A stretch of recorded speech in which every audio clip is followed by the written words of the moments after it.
So this one's from the Port News, but I feel like this one was syndicated in a few different outlets as well. Okay. Because it's about a scary snake, and I think scary snake stories get syndicated to a lot of places. Okay. So it says, the headline by Cheryl Goodenough, and I love her name. Cheryl, you are good enough. You are good enough. Delightful name. Yeah. I wish my name was good enough, Alison. What if and then what I'd if my always name was know, like Chris? Fine, I guess. Chris, he's okay. Chris, it'll do. Alison, possible. But then at least I would know at all the time when I'm saying my name, I'm passable. Chris, 6 out of 10. Anyway, that's the journalist's name. Cheryl Goodenough has a good name. I feel like I'm allowed to comment on people's names having a bad name myself. I make no comment. Anyway, so the headline that Miss Goodenough has written is, Snake gives Redland Bay resident a 3 a.m. wake-up call. Oh. Okay. And there's a video here of a snake on the bed. Jesus. So I'll give you a little bit of the story so you can get a bit of a picture of what's happened here. Being woken by a loud thud in your bedroom at 3 a.m. is scary. Yes, I agree. Yes, it is. Sure. Makes me want to sleep with like a hatchet behind my bedside table. It sure does. But imagine finding the noise was caused by a carpet python. I feel like the idea of a snake falling on me as I sleep is inherently scary. I like snakes. I'm a snake fan. I can get behind them as lovely animals that exist. But frankly, anything that's falling on me at 3 a.m. when I'm sleeping is scary. The worst thing about it is that it's a carpet python, which means it has natural camouflage like the predator, and it can blend into the carpet so you can't see it. It's an invisible snake. No. It probably has fucking thermal vision. It's coming for you. Oh dear. This poor snake. Redlands Bay resident Ashley Muller spotted the 1.5-metre snake on the drawers in her bedroom after being awoken by a pot plant crashing onto the floor. I just heard this loud thud and shot up, putting my light on, Miss Muller said. I was staring at it for a while as it climbed up my shelving before registered to me that it was a snake. That's very relatable. Oh, God, that would be the worst possible... Can you imagine the terror you would feel in that moment of like, what's that weird shadow Jesus, fuck. You'd almost rather it was like a spooky ghost. Yeah, I would rather the fucking Babadook be in my bedroom than a snake. You're like, oh my gosh, is that a spooky ghost? Oh wait, it's just a snake. Just a snake? What? Oh no, it's Jigsaw. Oh wait, no, it's not. It's a snake. Oh no, that's worse. So oh no, it's a snake. It's the Jigsaw snake. It's going to coil itself around me, and then it's going to put me inside the weird bone saw trap. It's the worst of both worlds. So Ashley did what any self-respecting adult would do, and she said, I ran into my mum and dad's bedroom shouting, there's a snake in my room. As everyone would do in that situation. I'm sorry, I just thought of the mum looking to the dad and being like, John, for God's sake, put your pants on. No. All right, that's our one obligatory dick joke per episode. I'm so sorry. I thought we'd make it through without one. We haven't had a poop joke yet. I don't have a poo story. Yes, neither do I. Yes. Yeah. Small miracles, people. Small miracles. We're moving on. We're growing up in the world. We've advanced from poop to dicks. Hooray. Anyway, so then it goes into some sponsored content here. Because it's just plugging how great this snake catcher who got the snake from the bedroom was. But I feel like we've done another story about a snake which also went into a plug for a snake catcher. So maybe this is like the marketing plan for snake catchers. Okay, I get that. Are you insinuating that this snake was a plant?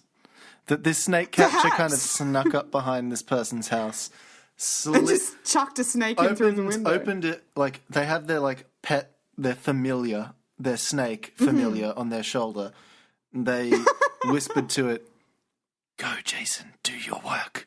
And Jason the Predator Carpet Python slithered in and did its fucking terrifying business. For sure, because this is what it says. It said, Miss Muller said Redland snake catcher Toni Morrison was quick to... That didn't have it in that voice. I added that in myself. All right, cool.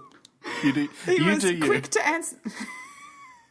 That snake catcher Toni Morrison was quick to answer his phone, even at the early hour. He was there in 20 minutes, Miss Muller said. What a trooper. So that means he waited outside for 20 minutes, like, just to make it seem convincing. Right, because if he came in immediately, they'd be like, that Toni Morrison is up to something. He's related to this. Well, yeah, because he has a spiritual and telepathic connection with the predator snake. Like, this is all him. Now, the final line of this story is probably my favourite. So it's gone on to explain, it could have been worse. The snake could have crawled on her while she's sleeping, etc., etc. But Miss Muller said she took a while to get back to sleep after the early morning wake-up call. You don't say. No shit. The fact that she got back to sleep is a miracle. I don't think I would be sleeping again. No, not ever. If I did, I would have to install, like, turrets in my bedroom or something. I remember I had this experience as a kid. Or maybe, I don't know exactly how old I was. Okay. But I remember I had a little cockroach crawl across my face. And I must have, in my sleep, just sniffed. Oh, my God. Because it went inside my nose. I hate it. Yeah. How was that for you? Did that feel a good experience on your own? No. Yeah, shocker. I didn't enjoy it at all. I get that. Yeah. I can't be positive about that. There's just no silver lining to that story. The silver lining for Miss Muller is that she didn't snort the snake up her nose, because that would have been quite bad. That would be like getting a next level tapeworm. That would be really awful. Oh no. In fact, it kind of relates to my next story. Well. Which is another snake story, because I have one as well, motherfucker. Well, can I just say, before we get on to this new snake story, that in the Port News, attached to this story, there were 4 more read more stories related to snake.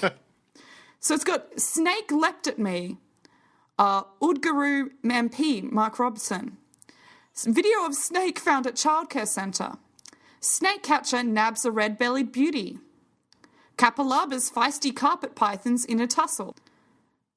So there are 4 more headlines related to snakes that are recent enough for Port News to be putting them in this one. So my story is in the Cairns Post. Just at the very top, there are 3 links to other snake stories. One is, shock at finding reptilian intruder inside shower cubicle. I would die because that snake is going up that butthole and it's staying up there. Python's bloody battle in FNQ backyard shed. So that's, again, horrifying predator situation. Police on That's patrol. Like Alien versus Predator. Exactly. Police, such a classic movie. Fuck me, that's a bad movie. Police on patrol locate massive python on Cape York Road. There's so many snake stories. I feel like we're doing Australia a disservice here, because we're literally proving every stereotype about us to be true. Well, I've been worrying that we haven't been having enough, like, true blue Australiana Aussie true content. True blue Aussie content. We've got some eps. Aussie content here. And this week we're really overcompensating. So throw down your snake story. I want to know. Tangle with python nearly kills snake catcher. A snake... This is really proving my point about snake catchers. Yeah. This snake catcher's personality I love so much is the best shit. Okay. Is his name Toni Morrison? No. And I will get to the name after I've read the first paragraph. Okay.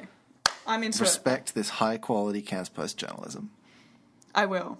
A snake catcher feels pretty silly after nearly being strangled to death by a python.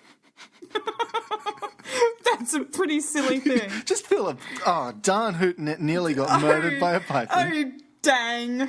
I feel like a right fool. But has not been deterred from her job by the horror experience. Fair enough. Mission Beach resident Sue Ambler, who is a licensed snake catcher, was called out to a property on Wongaling Beach on Monday about 5 p.m. to remove a 2.7 metre long scrub python from a resident's backyard. That's a significant snake. It's a lot of snake. Miss Ambler said when she went to grab the reptile out of the tree, it landed around her neck. So this is a fucking drop bear snake. It's very spooky. She said before she could unwind the animal, it tightened its coils around her neck and face. Before I knew it, I had passed out, she said. In that moment, I'm pretty sure you know you're going to die. Like, that's... Yeah. She should not be alive, I think. No. I'm very glad she is, but I also am a bit worried she made some sort of deal with the devil to be allowed to stay in this plane. To be fair, Chris, we've just pointed out that it's all a conspiracy and that, frankly, that snake was probably her familiar. And the snake wasn't going to kill her. It was just going to make a scene enough to go in the news. So the snake catching conspiracy, this big snake catching, can get some dollars. If there wasn't anyone else there, I would have been dead. One of the residents dialed 000 and paramedics rushed to the scene. A Queensland ambulance service spokesman said the snake had been removed from Miss Ambler's neck before they arrived at the property, and she was transported to Innisfail Hospital as a precaution. The reptile removalist escaped major injury, but was left with busted blood vessels in her eyes and a friction burn from the python tightening its body across her face. Yeah, it's gnarly shit. Miss Ambler, who has been capturing venomous snakes for years, she said she was surprised by how aggressive the non-venomous python had been towards her. I feel pretty silly, she said, but it won't stop me from removing snakes. I drop everything now in a heartbeat to go and keep doing that with the animals. So she knows her calling, and I really respect her for that. Now, can you do me a little favour? Yeah. Can you just pop your snake catcher's name into Google News and just put like snake catcher, her name? Because what I found is that I just put in snake catcher Toni Morrison into Google News, and I have found a lot of results, and it's not just about this particular story. Okay. So Toni Morrison was in it was for this story about the 3 a.m. wake-up call. 2 days before that, he was in another story about a Queensland MP killing a snake. But then we go back to November last year. There's another story about Toni Morrison catching a snake. Huh. And then before that, in December 30th, well, that's later, there's another one about a snake eating a possum. Interesting. This guy is... He's definitely running a grift. He's in the media. Or... He knows his marketing plan. Or the person who writes for the local paper in his area is not a very good journalist and doesn't have... There's not a lot going on, and they have about 4 phone numbers, and his is one of them. His is like the top phone number in like every local journalist. Oh, give Tony a call. See what he's up to. When there's like some local council drama, who gets the call? Snake catcher Tony. Toni Morrison just comments on everything. Tony walks into the local council and he says, I hear there's some slippery characters in here. And then he catches the snakes of politicians. He got paid to review a Taylor Swift show because that's her whole thing is snakes at the moment. So, you know, I mentioned there was a headline here, video of snake found at childcare centre. Yeah. Guess which snake catcher happens to be involved in that story? Fuck. Tony. Okay, look, Tony. Toni Morrison. Tony, here is the rules, okay? You are obviously you are allowed to put your predator snake inside like people's homes. I get that you've got to advertise, you've got to create a problem to solve it. Sure. That's fine. Childcare centre, Tony, that shit's a bridge too far. I cannot abide by that. Now, if we want to get really conspiratorial here, we obviously do, Alice. Please continue. Well, this is a like true crime conspiracy theory podcast. We talk about serious things here. Yes, absolutely. Do you think this guy was behind what happened to the lovely snake catcher in your story. So are we asking, do we think it's the same snake, or do we think that he's got like a harem of snakes? I'm sure he's got a harem of snakes. Of course you would. I think he's kind of like... Okay, I think this is what it is. You know... She's a competitor for him. That's definitely a good option. Can I give you a different one? You Yeah. know how old-timey newspaper delivery boys would ride around on like the bicycle with just a big stack of newspapers just sort of in the basket? And they would just kind of fling them door to door. Of course. I think Tony has a big basket of snakes and he just flings them into trees. He just cycles down the road throwing snakes over fences. And he's just like planting the seed and I will pick the fruit later.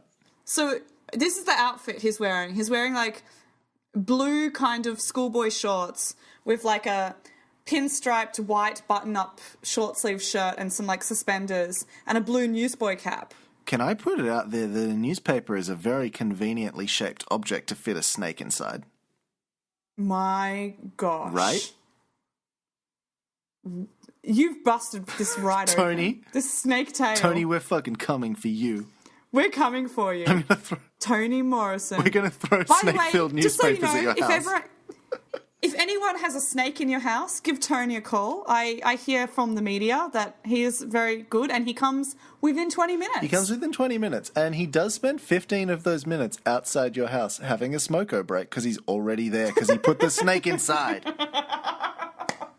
It makes sense. That's how he happens to be there for all of these. To be honest, like I think the real answer would be that there just aren't that many snake catchers. No, it's a very that niche. exist. It seems like a very I know how you get into specialist career path. How do you become a snake catcher? Is there a degree? Fuck, I would do that degree in a heartbeat. Bachelor of Snake Catcher.